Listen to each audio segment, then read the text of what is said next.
kulanti waxaan oo wanaagsan halkan wareer shacabka YouTube-ka aniguna waa Qaadir Xasan oo duuliye kiisaska gabdhaha hadii ay interview ku galaan oo ama ay sheegtaan u badan tahay inta badan in sharci lagu siiyo isla markaana maanta taagan oo hadii aad maanta aad kiisaskaas sheegatid oo kiisas fudud ah sharci lagu siinayo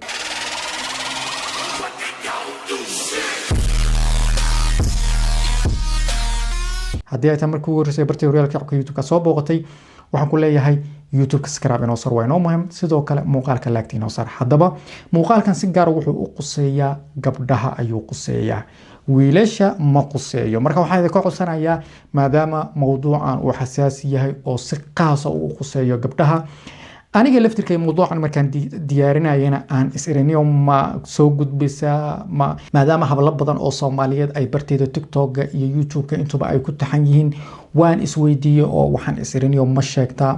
saan ma dhahdaa marka waxaan arkay inay habla badan ay ku dhibad yihiin interview-ga oo badanaan culays ay kala kulmaan ragga waxooda way qajacsadaan laakiin gabdhaha badanaa waxay u baahan yihiin caawinaad dabadad wiil tahay waxaan ku dhahayaa jaaw mac salaamo gabdhaha soo dhawaada waxa ugu horeeya badana guur qasab ah ama guur caruureed macnaha gabadha in guur qasab ah lagu sameeyay ama wadankii ay joogto kale ama hadda laftirkeeda la leeyahay guur qasab ayaa lagu sameeynaya ama caruurnimadeedii si la guursaday ama guur qasab ah lagu sameeyay oo markaas ama guurkaas hadda ay u dhib badan tahay hanjabaad ama qatar ka imaanaysa dil sharafeed macnaha dil sharafeed oo gabadhaas loo geysanayo oo markaasi ama loo hanjabayo ama adigu waxyaabaha hadda kamid oo aad baraha bulshada uga soo batay oo kale oo kamid gabadha in ama muuqaalo waxba noocaas laga duubo kale gudniin fircooni ah oo markaasi gabadhaas lagu sameeyay ama qatar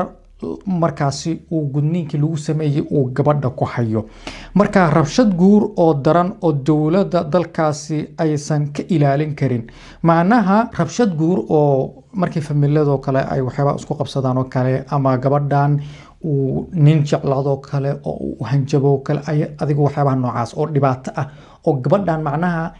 la gaarsiinayo kale hadii ay jiraan oo kale ka ganacsi dadka intaas ayaan ku soo gabeynaya kaas cadaadis ama ciqaab sabab la xiriirta aragti siyaasadeed diin ama taas waa wax la wada garanayo badanaa wiilasha laftirkooda hadii ay sheegtaan waa wax ay ku helayaan marka gabdhuhuna qayb ay ka yihiin dhibaatooyin la xiriira jinsiga ama aqoonsiga ka gudub taasna way jirtaa laftirkeeda marka badanaa waxyaabaha aan muhiimka ahayn afka kuma sii dheereynaya marka hadii kiisaska marka gabadhu ay sheegato si toos ah ayaa qaxootinimadeeda ama maangeliyadeeda loo aqbalaya waa wax jira oo markaas sharci dejisan oo wadamada Yurub oo dhan ama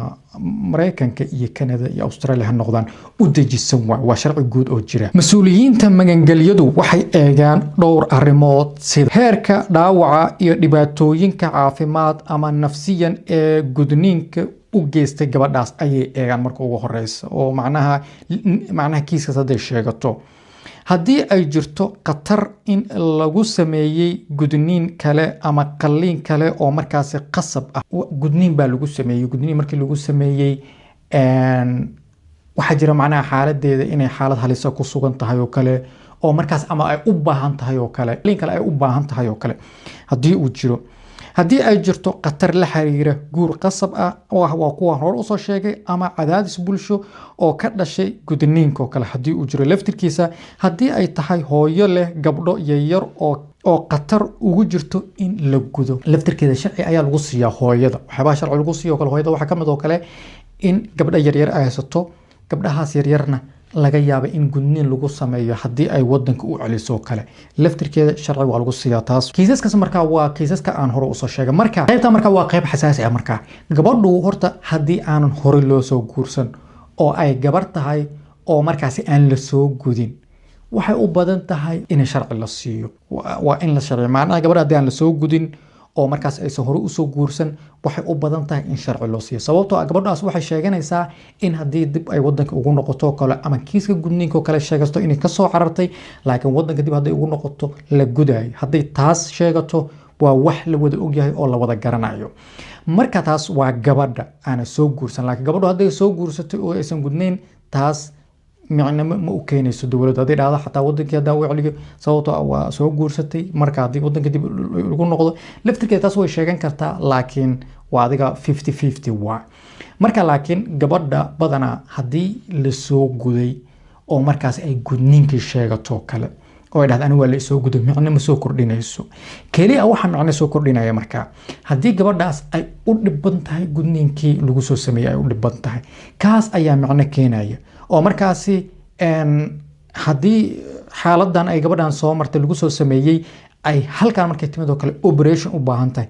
xanuun dareemayso daawo ay qaadanayso taas waa muhiim taas waa waxyaabaha sharciga qofka lagu siinayo oo uu sheegan karo gabadhu ama hooyo ha noqoto ama yeesan hooyo noqon marka waa rajada ugu koowaad ee badana qofku markuu hooyo yahay uu leeyahay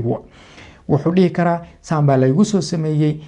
wili waxaan dareemayaa xanuun xaalad baan dareemayaa ama daawaan u baahanahay ama operation ayaa u baahanahay marka xaaladda noocaan aan ku suganahay saas ayaa markaas ammaangelyadan ku codsanaya taas waa rajada ugu fiican marka ilmaha marka ay gabadhaasi dhashay gabdhaha oo kale hore ayaan u soo sheegay gabadhaas haday dhahdo ilmihii hadii wadankii dib loogu celiyo saan baa lagu sameynaya ilmahaas sharci ayaa la siinaya ayadu way sheegan kartaa laakiin kiiskaas ma xoog badan sababtoo ah kiiskaas wuxuu ku saabsan yahay ilmaha ay ayadu haysato ayuu ku saabsan yahay marka ayadoo kale waxa laga yaabaa markaas oo kale sharci bini aadamnimo kale in la siiyo kale waa macquul oo markaasi aanan wadankii qofkan lagu celin karin maadaama xaalada bini aadamnimo ay jiraan laakiin ilmaheeda badanaa boqolkiiba boqol oo wax la hubo in sharci qaxooti la siinayo maadaama ay ilmo yar yihiin oo aanan la soo gudin ay yihiin marka sidaas ayaa ku kala ogaatay kiisaskan iyo qaabka ay kala yihiin marka haddii intaan mid kamid ah ay ka anfacdo oo ay adiga kugu saabsan tahay intuba adiga is og